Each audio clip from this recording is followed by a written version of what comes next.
Hello everyone and welcome to the blog this week. I'm going to go over a couple things that are happening for me that I'm really excited about. I'm going to go over something that happened this past week that was really horrible for pretty much everybody.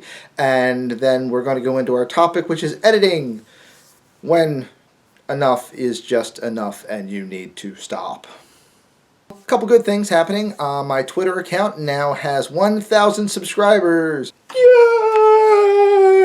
Triple digits, quadruple digits, quadruple digits, quadruple digits. We are the champions. We are the champions. Okay, so again, as I said before, I'm not getting ahead of myself. I know 1,000 is nothing in Twitter land. Trust me, I get that. However, I've gotten to 1,000 in just a little over a month, and I'm following the same pattern week to week. So it seems like it's working really well. I'm going to test it for a couple more weeks. If by the end of this month I can do this again, which is basically flip the amount of people I'm following and double it on about a 10-day cycle, if I can get that to work, and I'm up around, say, 4,000, maybe 5,000 by the end of the month, I will definitely let you guys know what I'm doing because it's obviously working. If I get some more success and I'm up around 2,000, 2,500, I'll let you guys know that it didn't work as well as I wanted, but it still might be better than what you got going on right now, so you might want to try it. That being said, I just want to thank everyone that's followed me so far on Twitter. If you haven't, please do so. I post some quotes, I post some things that are important to me, and I post when really crazy stuff happens that I don't want to get into a long discussion about like I would on Facebook. Also, if you want to be in part of my long discussions, please follow me on Facebook because I'm over there too. Okay, so we talked about some good things, and I said we were going to talk about a bad thing, and that bad thing is one of the greatest inspirations in my life, both as a science fiction writer and a musician, has died this past week, and that would of course be David Bowie. And I'm not going to talk long on this because I don't feel like crying on video, because I've spent most of this week not being able to talk about this without crying because, yeah, it kind of was that big a deal for me. And I get that it's not going to be that big a deal for everybody, and that's okay too. It just, for me, this was a huge thing and one that I didn't see coming and just really blindsided me. So I've had to, deal a little bit. However, I'm also very thankful because while I was getting ready to film this week's vlog episode, I got contacted by Chris Thompson, who is going to be putting together a memoriam for David Bowie, which will have a number of different short stories. This is not going to be all science fiction. It's going to be a few different genres, but all Bowie related, either to the man himself or any of his projects. And all of the proceeds from the anthology are going to be going towards cancer research donations. So I'm really excited to be able to give back a little bit of this. Obviously, it's too late, but I'm glad that we're going to be able to do this, and I think that that's something that he would have appreciated. So I'm going to stop now because I don't want to cry on video.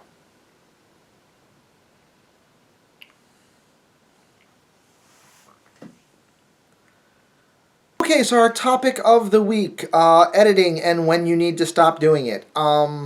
This is something that, if you are as perfectionist and OCD and just generally messed up in the head as most writers that I know, chances are this is something that you're going to do a lot.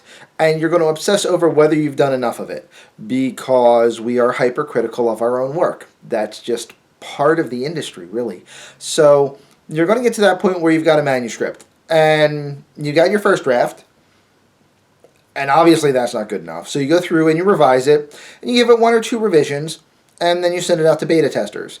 And they give you back your feedback, and you realize that you've completely messed up sections of it, and you need to revise it again. So you go through and you do another scene revision based on their feedback, and then maybe you do a little bit of revising again.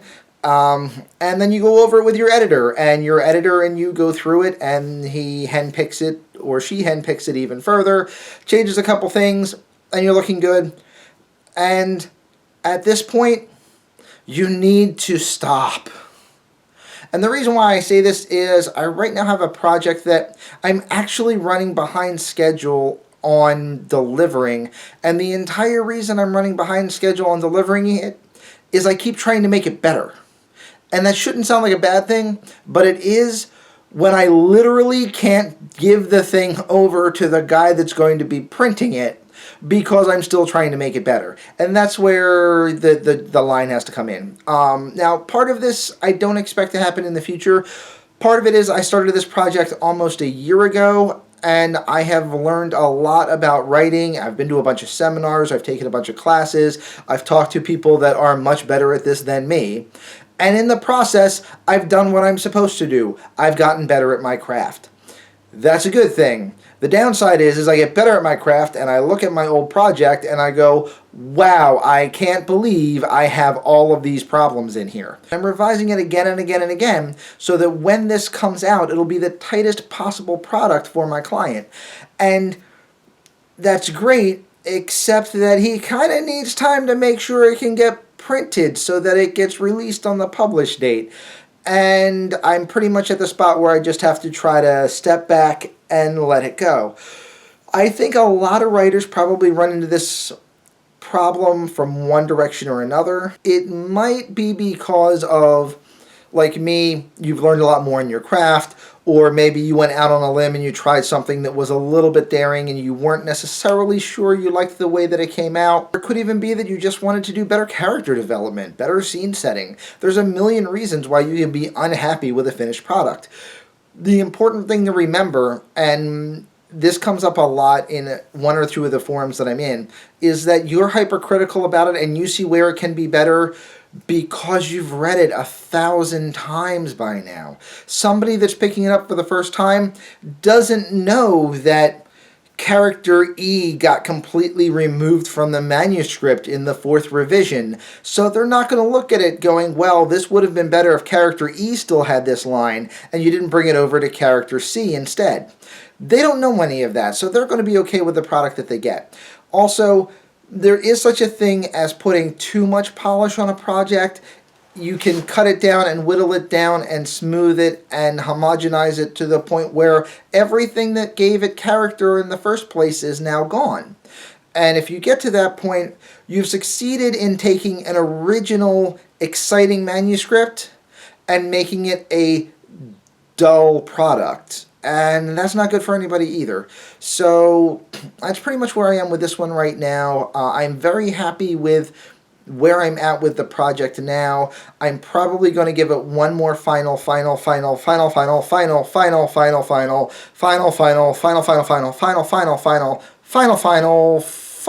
revision today and tomorrow, and then finally ship it off.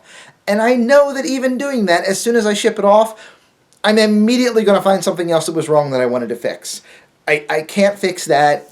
I live in absolute terror of Gaiman's Law occurring. If you're not familiar with what Gaiman's Law is, it is a law posted by the phenomenal Neil Gaiman regarding his own work, actually, which stipulates that the first time a writer reads a published work of his own, the first thing he will find in the book is an error.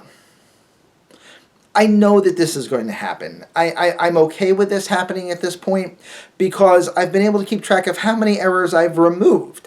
I know all the bad things that people aren't going to be able to see, and I know that people were excited about the manuscript 4 copies ago. So at this point, I just have to accept that they're also going to be excited with it this one, and sure, they would be excited with it if I spent another 2 years making it better, but at this point, deadlines are deadlines, and you gotta just cut off the flow somewhere. So that's going to be here for me today. Other than that, again, please visit my Twitter page, which now has 1,000 followers. Woo!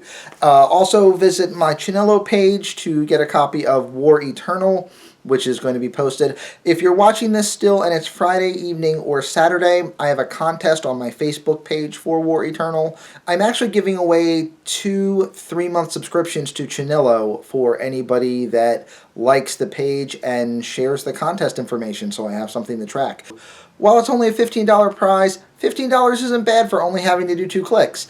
And not only will you be able to read my stuff, but you'll be able to read up to 10 serials a month. Ones that I'm reading right now, just to give you an idea of what I've got going on, I'm reading Lockhart Elite, I'm reading Vulpine 1, I'm reading Sarah Storm, so there's some good stuff on there, definitely give it a look. Other than that, I also have my Patreon page. If you don't want to spend $5 a month but still want to help support me, go to my Patreon account and spend $1 a month and get access to fiction that no one else is going to be able to see because it's only being put up for my Patreon backers. $1 a month.